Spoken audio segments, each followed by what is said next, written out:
Hello there, kia ora, and welcome to this week's The News. Former, as in not currently, a Green MP, Golriz Graraman, is in the news again after mainstream media outlets claimed that she was under investigation for shoplifting. The incident was said to have taken place at Pack and Save Royal Oak, but Pack and Save themselves have said that they would not name the person involved. The police said that they are investigating a claim without naming anyone directly, and her lawyer has released a statement warning the media not to name people, without confirming or denying that their client was involved. But according to MSM, it's totally her. Said a spokesperson for mainstream media, sales and viewer numbers have been slumping over the holiday period, and it's been really tough to vilify anyone on the left of politics so far this year, with the coalition trying to unsuccessfully minimise the feedback that they've received for their highly controversial agenda. So the decision was made to remind racist old folks to be angry at liberal brown people again, because sales always go up when people can be angry at minorities. Completely coincidentally, and probably not related in any way, a new Curia poll from the ACT Party-aligned Taxpayer Union, the only poll which in 2024 kept putting ACT's popularity 2 to 3 points higher than any other poll, has released another poll today which shows the Labour Party overtaking the National Party in popularity. While it's easy to warn people to be wary of polls, especially from a company that has such close ties to disinformation for hire groups, a company that is not regulated by the National Regulatory Body for Political Polling Organisations can be one to be wary of. It does continue a trend from 2024, though, which saw the Labour Party overtake the National Party in a number of polls towards the end of the year. But don't worry, mainstream media will be sure to be working on some way to vilify the left, like conflating stories about shoplifting former MPs of colour. Nicole McKee, seen here showing you how planting vegetables over things you don't want the police to find is a great way to mark where something might be buried, has been accused of telling fibs after it was revealed that the, quote, massive amounts of emails, end quote, that she used to justify the return of the ineffective 3 strikes laws was just 10 emails. When asked for comment, McKee defended her decision, pointing out that as an ACT MP, they see small numbers as having a disproportionate amount of influence, and clearly the Prime Minister agrees. We even got Nicola to look over the numbers of emails, and she seemed satisfied that they were lots.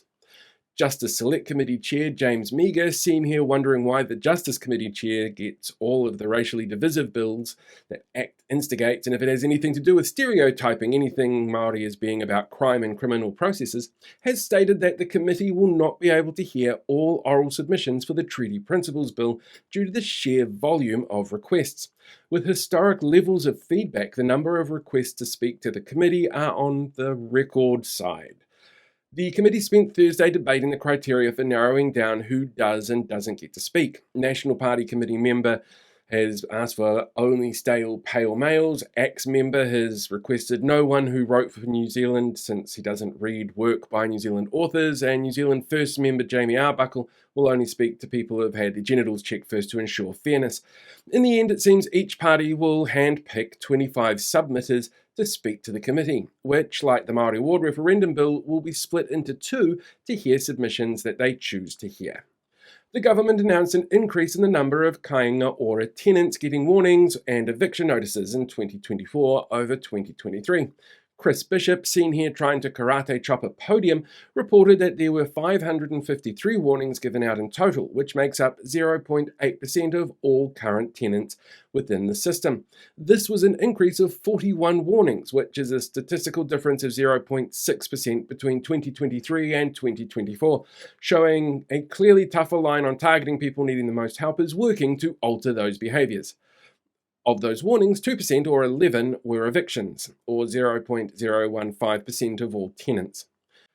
Campbell Johnston, the first All Black to openly come out as gay, was married recently in a ceremony in North Canterbury, where the grooms were choppered in by All Blacks legend Richie McCaw. The New Zealand Herald, however, had to turn off commenting on a story about the event after a deluge of homophobic and hate-filled comments.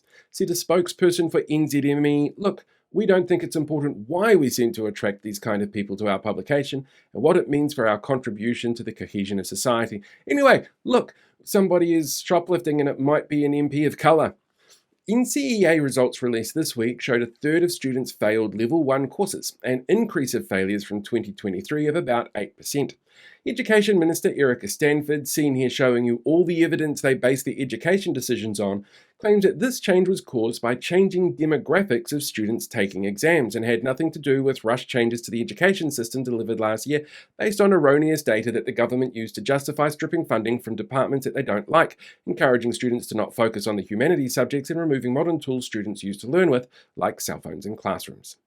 According to the European Commission Copernicus Climate Service, the United Kingdom's Meteorological Office, Japan's weather agency, and the private Berkeley Earth team, 2024 was officially the hottest year on record, with global average temperatures surpassing the 1.5 degree threshold scientists have been warning against since UN research in 2018 showed that threshold would make the difference in major climate catastrophes much more significant.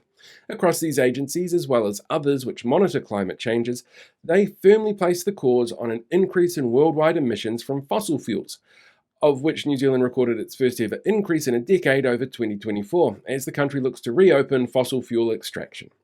And finally, according to Met Service data, Wellington has had one of the worst runs of New Year's weather on record. But that's due to end this anniversary weekend as temperatures settle to a sunny low 20 as wind changes happen, bringing in warmer weather.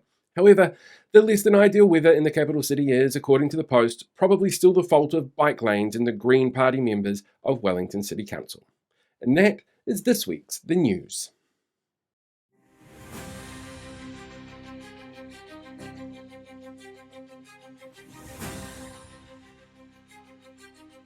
Hey, thanks for checking out today's video. Make sure you like, share, subscribe so you get more updates as we go along. We deal with these guys for the rest of the year.